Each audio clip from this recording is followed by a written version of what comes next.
Қалай сенің жағдайың, Макс? Деп қойсын. Мынау Моңғол Алтайындағы Моңғол Алтайының етегін жайлап отырған көшпелі қазақтар. Қаз-қатар 5 киіз үй тігілген. Мал дауылдары бар. Мынау құрт жаятын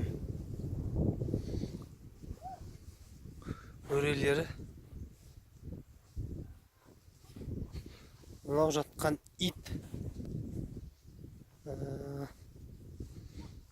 Мынау алысқа көзіксеңіздер, бұл жерде қашалар тұр, ішінде бұзаулар, сарылық сиырдың.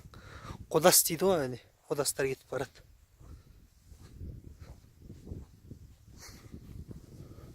Киіз үйдің сыртындағы кішкентай балалардың веліктері, мотоцикл.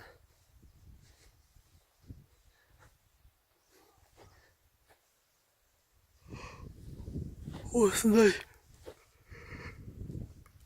Бүгін біз осы жайлауда түнедік, киіз үйде жаттық, тамаша. Сәл енді тоңып қалғанымыз болмаса. Қазір сіздерге бұл жерде свет, сотка, байланыс, әлеуметтік желіде отыруға барынша мол мүмкіндік бар. Оған себепкер болып отырған күн энергиясы.